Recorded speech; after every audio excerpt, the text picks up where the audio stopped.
that's where those assists come from. Yes. With yes. Scottie. So he basically invented the point forward position, which is now basically what LeBron plays in the NBA today, in the modern NBA. And then what I saw was, I think that like Scottie wasn't as business savvy as Michael was. Obviously, when he signed, he's from Arkansas, so he came from like a poor background in Arkansas.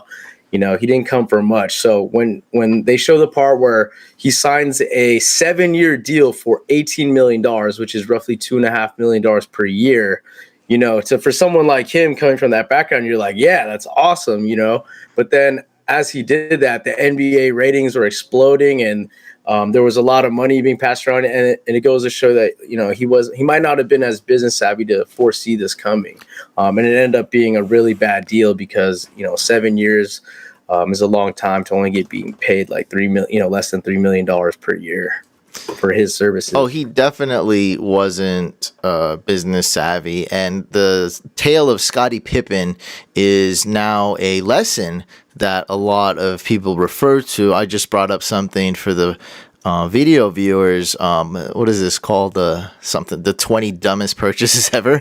Number 12 is Scottie Pippen buys a private jet.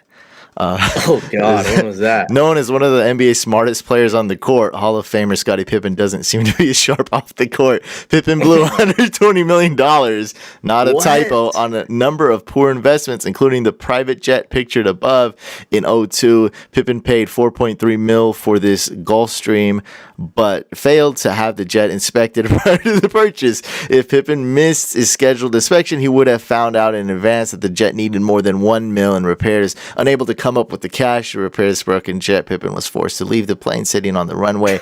Hey, Scottie, you're better off leaving the air stuff up to MJ. And actually, no, the end of this story, he went through court for a long time and ended up getting a very, very small percentage. And then there's a picture of him smiling coming out of court. I'll just save you all that. But he was just good enough to get like whatever it was, like $400K or 700, whatever the settlement was. Like they just paid him enough to just close things. And so a lot of what this contract too that I didn't know much about. I know a lot about the jet for some reason, but the tale of Scottie Pippen is well known for players, and now players are more savvy now because of guys like Scottie Pippen, who was maybe the second best player, or top 5 best player in the NBA, and just getting paid basically. I mean, I was shocked when I saw that part. I didn't know six highest paid player on the Bulls and 120 something highest paid. 122nd highest player in the league, and he was arguably the second best player in the league. So we saw with Julio, very very small example, they ripped up his contract and gave him a new. No,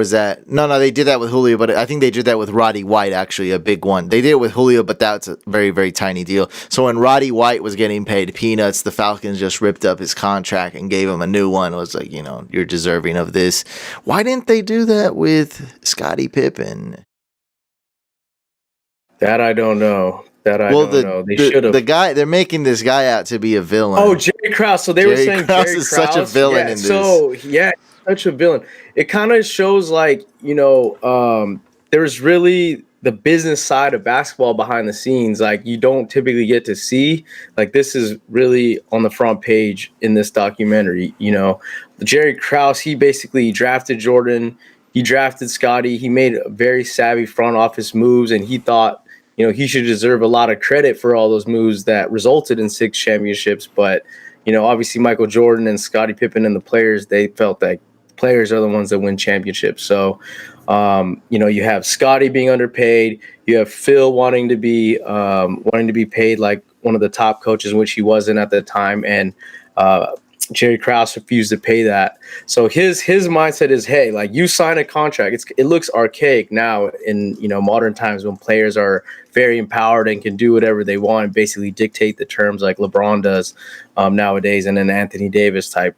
But basically, he said you signed the deal, which was the 7 years, $18 million deal. You have to, I don't want to hear from you. Basically, that's what he said. So he just said, honor the deal. So, nowadays, if you did this in modern times, Scottie would probably tell his agent to renegotiate or hold out or what have you. But, that's just not how the culture was back in the NBA. No, it's back then. different, and it's just such a how whack of a deal is that? It sounds so terrible to me. 7 for 8 mil. I mean, It's what? probably better now when you adjust for inflation. Like it's probably more like 7 years, like 6 mil a year. It's not as bad, but is grossly undervalued still. Yeah, So, because you think about it, like she's taking home 2.5 mil, right? And then the government's going to take like let's say half. So really, he was getting paid $1 million at the height of his peak of his prime for 7 years. You know what I mean? Like that's terrible. And if you don't have the business savvy off the court, like I'm sure he didn't have the endorsements that Michael had, yeah, with McDonald's, Nike, etc., to really capitalize on his fame. So, there's a good chance that he retired with not as much money as you would think.